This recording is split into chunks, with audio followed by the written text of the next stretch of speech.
Ku ikuti panggilanmu, ku percaya.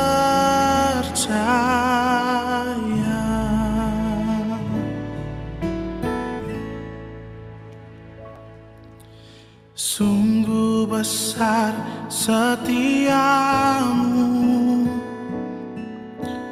kau nyatakan bagiku.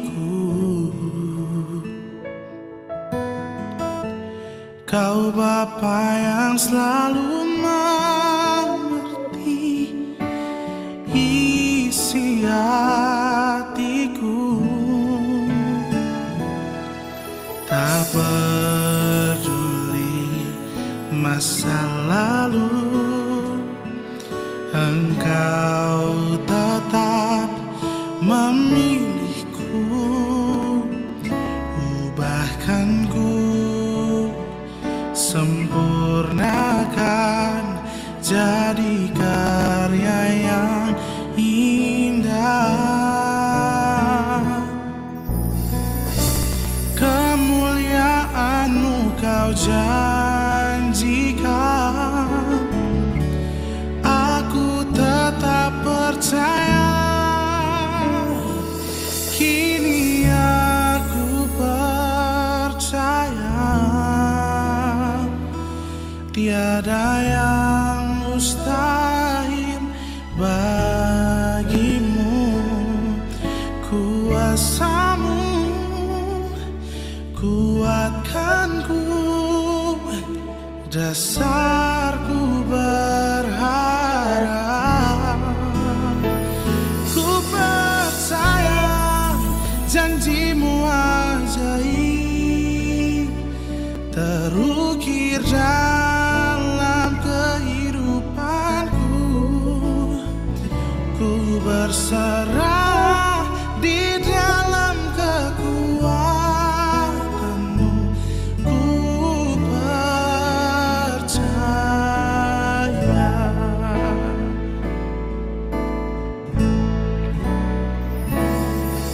Tak akan ku takut, tak akan ku gentar. Kaulah imanku, Kaulah Tuhanku. Tak akan ku ragukan kebaikan-Mu di hidupku.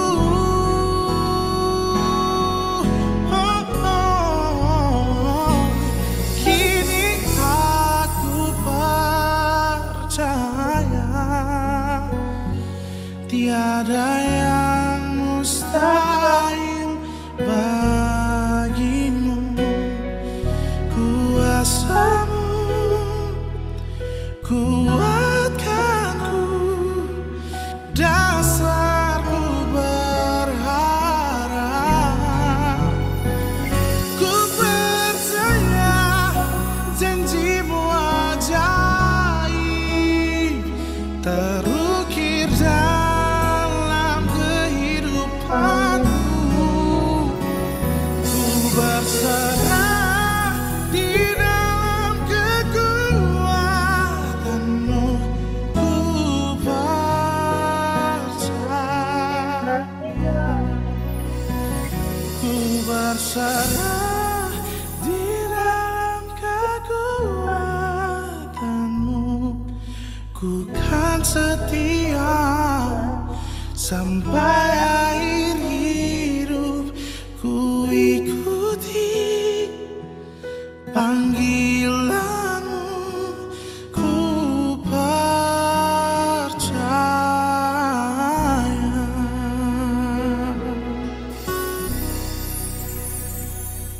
Ku percaya dan kami mengikuti panggilan-Mu, Tuhan. Ku kan tetap setia sampai akhir hidup kami. Terima kasih Bapa di surga. Kami mau tetap Tuhan berharap dan bergantung sepenuhnya. Kami tetap mau setia kepadamu Tuhan. Bapa, terima kasih. Engkaulah kekuatan dan ketenangan di dalam hidup kami Tuhan. Biarlah damai sejahtera Allah yang melampaui segala akal akan memelihara hati dan pikiran kami di dalam Kristus Yesus. Engkau yang memberikan kami kekuatan ya Tuhan. Terima kasih buat hadiratmu di pagi hari yang indah ini Tuhan. Kami merasakan kebaikan-Mu, kami merasakan pengurapan-Mu Tuhan. Tidak ada damai seperti yang ditawarkan oleh damai yang Engkau berikan dalam hidup kami. Bahwa kami dipanggil untuk hidup di dalam damai sejahtera yang daripada Tuhan. Bapa, pagi hari ini ada umat-Mu yang rindu untuk mendengarkan firman. Biarlah ketika mereka mendengar, mereka tidak akan keluar dari tempat mereka duduk, mereka berada dengan sia-sia. Mereka dipenuhi dengan pengertian dan pengenalan akan Tuhan. Dan kasih kepada Allah ada di dalam hati mereka. Bapa di surga, kami berdoa untuk semua yang berbeban berat, yang letih lesu. Tuhan akan memberikan kelegaan dalam kehidupan kami. Terima kasih Bapa di surga. Demi nama Yesus Tuhan kami berdoa dan mengucap syukur. Haleluya, haleluya. Terima kasih Tuhan. Amin. Selamat pagi, Shalom Bapak Ibu sahabat GSS yang diberkati oleh Tuhan Yesus Kristus. Apa kabar hari ini? Saya percaya luar biasa Tuhan memberkati kehidupan kita. Amin. Sambut berkat Tuhan pagi hari ini dengan ucapan syukur. Kita memuji kebesaran Tuhan, menyambut pagi hari, dan saya merasakan waktu saya mengangkat tangan, menyembah Tuhan tadi pagi. Oh Tuhan itu baik, saudara. Saya nggak bilang bahwa saya itu nggak punya masalah. Saya nggak bilang bahwa saya itu tidak punya pergumulan, saudara. Tetapi yang saya mau bilang, even kita punya pergumulan, even kita dalam tekanan, even kita di dalam satu masalah, tapi damai itu, saudara. Sebab kita dipanggil untuk hidup di dalam damai sejahtera yang daripada Tuhan. Tuhan tidak memanggil kita untuk memikul kuk dan belenggu dan kita terpuruk. Dan Dia akan biarkan. No, saudara. Tuhan memanggil kita supaya kita dipenuhi Roh Kudus. Tuhan memanggil kita supaya ketika kita dipenuhi Roh Kudus, kuasa yang bekerja di dalam kita akan memberikan kesaksian bagi banyak orang bahwa kita diurapi, ditolong oleh Tuhan. Amin.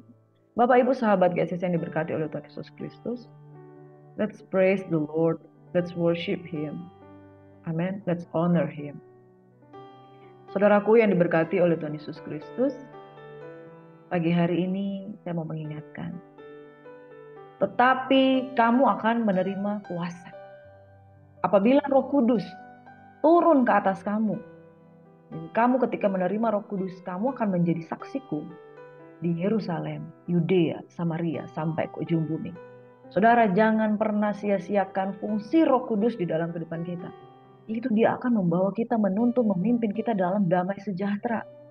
Dan damai sejahtera yang daripada Tuhan membuat engkau bisa hidup dalam segala keadaan, dalam segala perkara. Segala perkara dapat kita tanggung di dalam Dia yang memberikan kekuatan dalam hidup kita. Mari persiapkan hati kita untuk menyambut firman Tuhan. Amin. Kisah para Rasul di pasal 22 hingga pasal yang ke-8. Firman Tuhan mengingatkan kita bahwa ketika kita menerima Roh Kudus, kitab ini merupakan kitab tentang kisah Roh Kudus. Para rasul yang dipenuhi Roh Kudus dan para rasul yang diurapi ini menjadi saksi. Mereka berapologetika. Mereka mempertanggungjawabkan iman mereka. Mereka ditanyakan, kenapa kamu berbicara tentang Mesias yang sudah mati dan bangkit? Ada kaum Farisi, ada kaum Saduki. Orang Farisi mempercayai tentang kebangkitan. Orang Saduki tidak mempercayai tentang kebangkitan. Dan pada waktu Rasul Paulus menyatakan apologetnya, menyatakan pertanggungjawaban imannya, mengungkapkan tentang pengajaran Kristus sebagai Mesias, dia mendapat pertentangan baik dari kaum Farisi maupun kaum Saduki yang kemudian bertengkar hebat. di hadapan para imam. Nah, saudaraku yang diberkati, firman Tuhan katakan ketika kamu menerima Roh Kudus, kamu akan memperkatakan kata-kata yang kamu sendiri tidak tahu dari mana. Orang yang dipenuhi Roh Kudus akan menjadi orang yang berbeda. Rasul Paulus bersaksi, dulu dia adalah penganiaya orang Kristen. Bahkan dia turut ada di sana ketika Stefanus dibunuh. Dia menjaga pakaian dari pembunuh-pembunuh dan penganiaya dari Stefanus. Dia ada di sana sebagai penganiaya gereja. Tapi ketika Roh Kudus turun dalam kehidupannya, Yesus sendiri melawat dia menjadi buta selama 3 hari. Kemudian Ananias bernubuat dalam kehidupannya bahwa dia akan pergi untuk menjadi saksi bagi bangsa-bangsa. Dia menjadi satu pribadi yang betul-betul berbeda. Dia menjadi satu pribadi yang memberitakan Injil, bahkan dia menjadi orang Kristen. Dia yang penganiaya gereja, dia sendiri menjadi orang percaya. Saudaraku yang diberkati, jika Roh Kudus turun atas kehidupan kamu dan kamu tidak memiliki kehidupan yang berbeda dengan masa lalu, maka ada yang perlu dipertanyakan. Nah, saudara yang diberkati, kemarin kita sudah belajar bahwa 7 anak Skewa, 7 anak imam Skewa, mereka menyebut nama Yesus, tetapi karena roh jahat tidak mengenal mereka, mereka pun tunggang langgang, mereka pun lari telanjang. Nah, saudaraku yang diberkati, kita harus menerima Yesus. Bahkan Paulus membaptis ke-12 orang yang sudah pernah dibaptis dengan baptisan Yohanes dan mereka belum menerima Roh Kudus. Mereka dibaptis dengan nama Tuhan Yesus Kristus. Kemudian mereka menerima kuasa. Saudaraku yang diberkati, terimalah kuasa, terima Yesus, terima kuasa dari Roh Kudus, engkau dibaptis dan kemudian menjadi orang Kristen, orang percaya. Dan setelah kita menerima Roh Kudus, kita akan menjadi saksi di Yerusalem, Yudea, Samaria sampai ke ujung bumi. Itulah yang dikerjakan oleh para rasul, khususnya Paulus dan Silas, Petrus, Barnabas, saudara, dengan murid-murid lainnya, mereka menjadi saksi Kristus. Amin.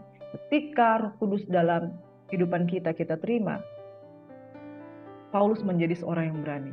Di pasal 22 hingga pasal 28 ada perjalanan Paulus dari satu kota ke kota yang lain. Dia dianiaya di sana, dia dianiaya secara verbal, dia masuk ke penjara dan dia dihakimi di sana oleh orang-orang yang merupakan orang-orang Yahudi itu sendiri. Tetapi karena dia berkebangsaan Rom atau Roma, dia berkebangsaan Rom, mereka takut untuk langsung menghakimi dia dengan tidak adil. Jadi perkaranya harus diperhadapkan dulu dengan orang-orang yang mendakwanya. Tetapi ada begitu banyak orang-orang yang mendakwa dia, mereka tidak dapat membuktikan kesalahan dia. Jadi mereka hanya memperkarakan Paulus tanpa bisa membuktikan kesalahan yang sesungguhnya. Ketika dia memperhadapkan masalahnya kepada imam besar, dia memperhadapkan kepada masalah imam besar, ada 40 orang yang ingin menganiaya dia. Itu sebabnya kepala penjara itu menolong dia dan membawa dia untuk berhadapan dengan wali negeri. Wali negeri yang dia temui yang pertama adalah Felix. Dia selama 2 tahun Felix menjabat, kemudian digantikan dengan Festus. Ketika Festus menjabat selama beberapa hari, 8-10 hari kemudian, dia pengen mengambil hati orang Yahudi, makanya dia mengangkat kembali kasus dari Paulus ini. Diperhadapkanlah Paulus ini kepada Kaisar Roma, yaitu Raja Agripa yang saat itu sedang dalam kunjungan ke tempat si Festus. Dan saudara, kemudian di depan Raja Agripa, Paulus memperkarakan, berapologetika, mempertanggungjawabkan imannya, dan hampir saja Kaisar atau Raja Agripa itu menjadi percaya oleh karena dia bersaksi. Nah, saudaraku yang diberkati, di Kisah Rasul pasal yang selanjutnya, Paulus dibawa keluar, dia naik kapal dan kemudian di kapal itu terombang-ambing, kemudian dia dipagut ular.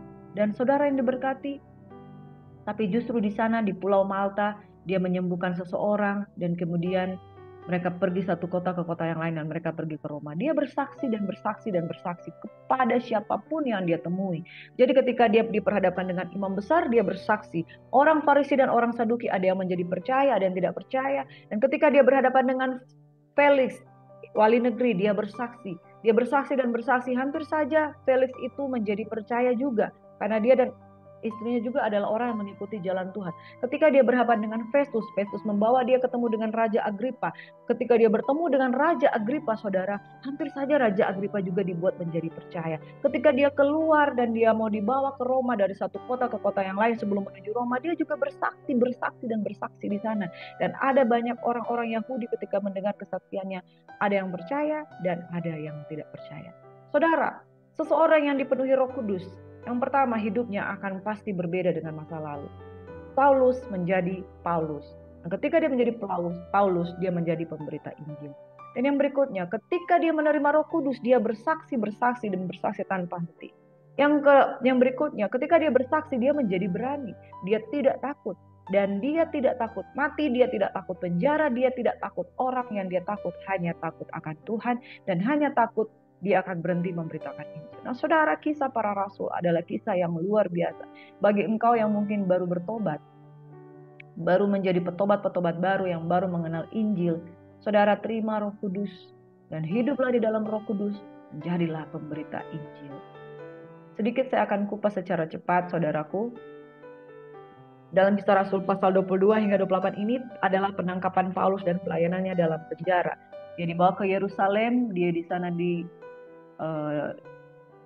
diperhadapkan dengan para tua-tua Yahudi, dan kemudian dia memperhadapkan imannya kepada imam besar, dan kemudian dia ditentang, dia hampir saja dirancangkan untuk dibunuh oleh 40 orang yang berikhtiar untuk membunuh dia. Kalau bukan karena kepala penjara itu meloloskan dia dan membawa dia berhadapan dengan wali negeri, mungkin dia sudah binasa. Saudara, dia dibawa ke Kaisaria, dia diperhadapkan dengan wali negeri Felix, tapi Felix tidak berani berbuat apa-apa, dan selama 2 tahun dia terpenjara. Kemudian digantikan dengan wali negeri yang bernama Festus. Festus selama beberapa hari dia berkuasa, dia ingin mengambil hati dari bangsa Yahudi, lalu dia memperhadapkan Paulus kepada Raja Kaisar Agripa. Dan ketika dia naik banding kepada Raja Agripa, dia kemudian akan dibawa ke tempat yang lain menuju ke Roma. Nah, dalam perjalanan ke Roma ini, di Roma dia ketemu dengan orang-orang Yahudi, dia bersaksi di sana, tetapi toh di sana mereka terjadi pertentangan dan perdebatan. Ada yang menerima dan ada yang tidak menerima Injil yang dia sampaikan. Nah, saudara, ketika saya back lagi ke belakang, di dalam Kisah Rasul 23, ketika dia berhadapan di Mahkamah Agama, dia mengatakan seperti ini. Ya, saudara. Hai saudara-saudaraku, aku adalah keturunan Farisi, orang Farisi, keturunan Farisi. Aku dihadapkan ke Mahkamah Agama ini karena aku mengharap akan kebangkitan orang mati. Nah, saudara, ketika dia diperhadapkan kepada imam besar, dia berkata, aku orang Farisi, aku mengharapkan kebangkitan orang mati. Nah, saudaraku yang diberkati, hal ini menimbulkan satu pertentangan yang besar antara orang Farisi dan orang Saduki, sehingga mereka hampir saja mengakibatkan kekacauan yang begitu besar. Terjadilah keributan di antara mereka, dan kemudian tampaklah orang Farisi ke depan dan berkata, membantah dengan keras, kami tidak menemukan sesuatu yang salah pada orang ini. Barangkali ada roh atau malaikat yang berbicara kepadanya. Terjadi pertentangan yang besar. Karena itu kemudian kepala pasukan takut, dia memerintahkan pasukan turun ke bawah, mengambil Paulus dari tengah-tengah mereka dan membawanya ke markas. Malam berikutnya Tuhan datang berdiri di sisinya dan berkata kepada Paulus, kuatkanlah hatimu, sebab sebagaimana engkau dengan berani telah bersaksi tentang aku di Yerusalem, demikianlah juga hendaknya engkau pergi bersaksi di Roma. Dan setelah hari siang orang-orang Yahudi berkomplot, bersumpah untuk mereka tidak akan makan minum sebelum membunuh Paulus. Jumlah mereka lebih dari 40 orang. Saudara yang diberkati, Tuhan menguatkan Paulus. Saudara, kuatkanlah karena engkau sudah bersaksi di Yerusalem, engkau juga akan bersaksi di Roma. Nah, saudara, perjalanan Paulus itu sudah ditentukan oleh Tuhan. Apa yang terjadi di dalam kehidupannya sudah atas seizin Tuhan. Makanya perjalanannya ketika dia bersaksi di depan para imam besar, saudara, dia juga akan dibawa ke Roma. Dan perjalanannya inilah dia ketemu dengan Felix, dia ketemu dengan Festus, dia ketemu dengan Raja Agripa, dan kemudian dia dibawa ke Roma. Pada Kisah Rasul 23 hingga 25, Paulus diperhadapkan dengan wali negeri Felix dan juga Festus. Suatu pembelaan iman Paulus di depan wali negeri Felix, dia berkata, sebab itu aku senantiasa berusaha untuk hidup dengan hati nurani yang murni di hadapan Allah. Dan setelah beberapa tahun lamanya aku kembali ke Yerusalem membawa pemberian bagi bangsaku dan mempersembahkan persembahan. Sementara aku melakukan semuanya itu, beberapa orang Yahudi dari Asia mendapati aku dalam bait Allah. Sesudah aku selesai mentahirkan diriku tanpa orang banyak dan tanpa keributan. Masalahnya mereka lah yang sebenarnya harus menghadap engkau di sini. dan mengajukan dakwaan mereka jika mereka punya sesuatu terhadap aku. Namun biarlah orang yang hadir di sini sekarang menyatakan kejahatan apakah yang mereka dapati ketika aku dihadapkan ke mahkamah agama. Atau mungkinkah karena satu-satunya perkataan yang aku serukan ketika aku berada di tengah-tengah mereka, yakni karena kebangkitan orang mati, aku hari ini dihadapkan kepada kamu. Felix yang tahu benar-benar akan jalan Tuhan menangguhkan perkara mereka, katanya. Setibanya kepala pasukan Lisias di sini, aku akan mengambil keputusan dalam perkaramu. Lalu ia menyuruh perwira itu tetap menahan Paulus, tapi dengan tahanan ringan dan tidak boleh mencegah sahabat-sahabatnya melayani dia. Felix sendiri tidak menemukan kesalahan di dalam diri Paulus. Itu sebabnya dia tidak menetapkan satu ancaman hukuman yang berat. Dia hanya diancam hukuman tahanan yang ringan, bahkan dia diizinkan ketemu dengan sahabat-sahabatnya. Karena memang Paulus terbukti tidak bersalah. Saudara, jikalau Allah di pihak kita, siapakah lawan kita? Marilah kita menjadi orang-orang yang dihakimi karena kebenaran yang ada pada kita, bukan dihakimi karena kesalahan yang ada pada kita. Jangan membuat satu kesalahan yang sebetulnya kita memang bersalah.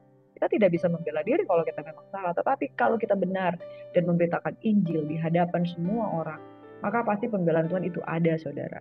Pembelaan Tuhan itu pasti akan membackup orang-orang yang hidup di hadapannya. Dan saudara yang diberkati, Paulus masuk penjara tapi dengan tahanan yang ringan, dan Tuhan selalu menguatkan dia dan diberi keringanan untuk bertemu sahabat-sahabatnya. Makanya Paulus masih bisa terus melayani selama dia ada dalam penjara. Dan saudara, kemudian ketika dia bertemu dengan Felix 2 tahun lamanya, masalahnya terkatung-katung, dia di penjara dengan tahanan ringan, kemudian diperhadapkan dengan pengganti dari Felix, yaitu Festus. Festus ini yang ingin mengambil hati dari masyarakat orang-orang Yahudi. Dia membawa perkara ini kepada Raja Agripa. Di depan Raja Agripa, Paulus kembali membawa permasalahan persoalannya dan dia melakukan pembelaan diri. Dia berapologet. Dia mempertahankan imannya di hadapan Raja Agripa sampai Raja Agripa sendiri hampir percaya kepada dia. Raja Agripa berkata, engkau diberi kesempatan untuk membela diri. Lalu dia berkata, ya Raja Agripa, aku merasa bahagia. Hari ini aku diperkenankan memberi pertanggungan jawab di hadapanmu. Sekali lagi pertanggungan jawab, saudara, yaitu berapologetika, bertanggung jawab secara iman di hadapanmu terhadap segala tuduhan yang diajukan orang Yahudi terhadapku. Terutama karena engkau tahu benar adat istiadat dan persoalan orang Yahudi. Maka aku minta kepadamu engkau mendengar aku dengan sabar. Semua orang Yahudi tahu jalan hidupmu sejak muda. Dari semula aku hidup di tengah bangsa di Yerusalem. Lama mereka mengenal aku dan sekiranya mereka mau, mereka dapat memberi saksi bahwa aku hidup sebagai orang Farisi menurut mazhab yang paling keras dalam agama kita. Dan sekarang aku harus menghadap pengadilan karena aku mengharapkan kegenapan janji yang diberikan Allah kepada nenek moyang kita, yang dinanti oleh 12 suku kita, sementara mereka siang malam melakukan ibadahnya dengan tekun. Dan karena pengharapan itulah ya Raja Agripa, aku dituduh orang-orang Yahudi. Mengapa kamu menganggap mustahil bahwa Allah membangkitkan orang mati? Bagaimanapun juga aku sendiri pernah menyangka bahwa aku harus keras bertindak menentang nama Yesus dari Nazaret. Hal itu kulakukan juga di Yerusalem. Aku bukan saja telah memasukkan banyak orang kudus dalam penjara setelah aku memperoleh kuasa dari imam kepala, tetapi aku juga setuju jika mereka dihukum mati. Sebab itu ya Raja Agripa, lalu dia menjelaskan tentang panggilannya, bagaimana dia dipanggil untuk menjadi dari Saulus menjadi Paulus, dan itu dia berkata, ya Raja Agripa, sebab kepada penglihatan yang dari surga itu tidak pernah aku tidak taat. Percayakah engkau ya Raja Agripa kepada para nabi? Aku tahu bahwa engkau percaya kepada mereka. Jawab Agripa, hampir-hampir saja kau yakinkan aku menjadi orang Kristen. Kata Paulus, aku mau berdoa kepada Allah supaya segera atau lama-kelamaan bukan hanya engkau saja, tetapi semua orang lain yang hadir di sini dan yang mendengarkan perkataanku menjadi sama seperti aku, kecuali belenggu-belenggu ini. Saudara, di setiap momen, di setiap kesempatan, Paulus bersaksi. Paulus bahkan bersaksi dia sudah menjadi buta 3 hari, kemudian dia disembuhkan oleh Tuhan. Oleh karena itu atas seizin Tuhan, kemudian dia menjadi saksi. Nah, saudaraku yang diberkati, setiap momen, setiap kesempatan, jadilah saksi. Karena untuk itulah engkau dipanggil, mengapa engkau dipenuhi Roh Kudus untuk menjadi saksi. Amin. Dalam Kisah Rasul 28, kemudian Paulus dibawa dengan kapal dan kemudian menuju Roma. Mereka pernah sampai di eh, Pulau Malta, Sirakusa, Regium, dan Roma. Setelah tiba di Roma, Paulus diperbolehkan tinggal di rumah sendiri bersama seorang prajurit yang mengawalnya. Dari penjara yang dia lakukan itu seperti penjara sebagai tahanan kota, saudara.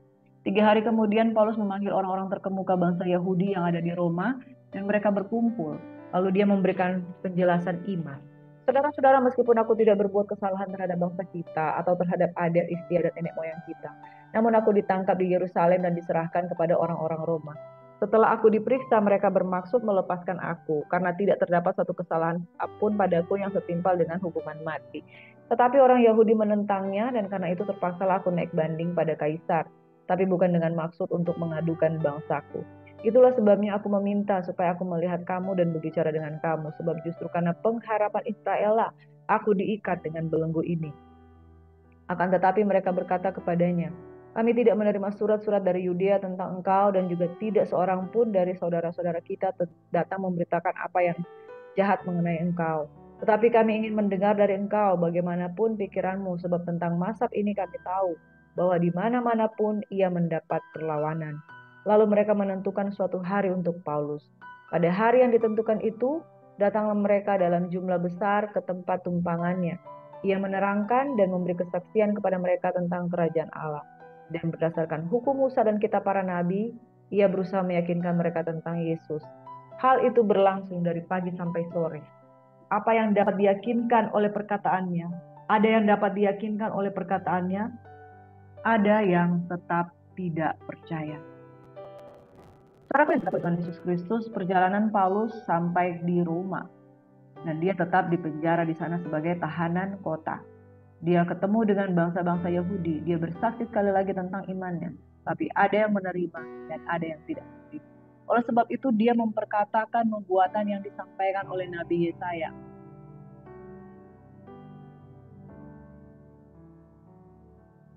Bahwa bangsa ini melihat dengan di dalam ayat yang ke-26, kamu akan mendengar dan mendengar namun tidak mengerti. Kamu akan melihat dan melihat namun tidak menangkap. Sebab hati bangsa ini telah menebal,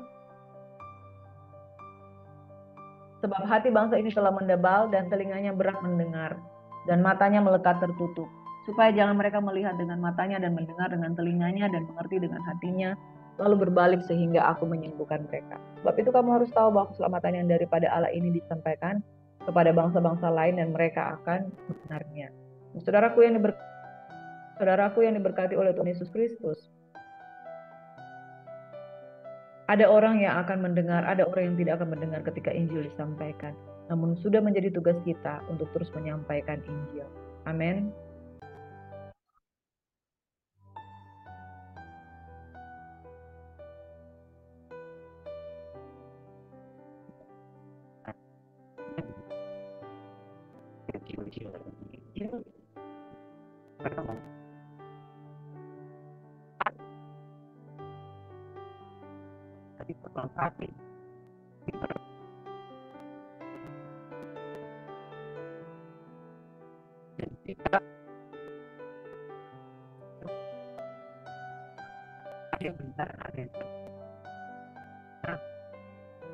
Selamatan dari disampaikan kepada orang lain, karena dalam kita sendiri tidak membutuhkan itu bisa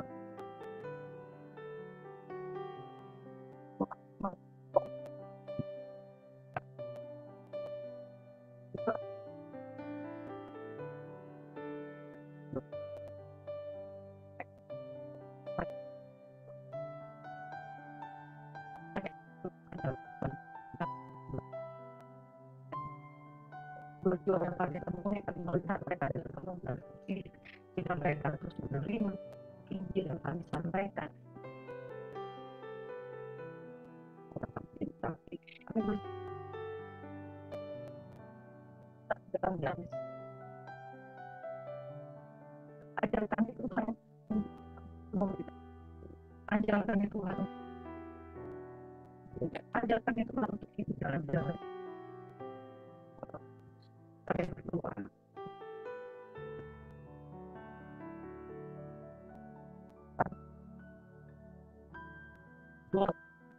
share dengan Indonesia itu dalam nama Yesus.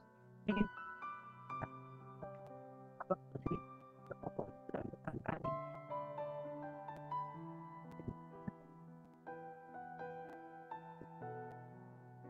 dalam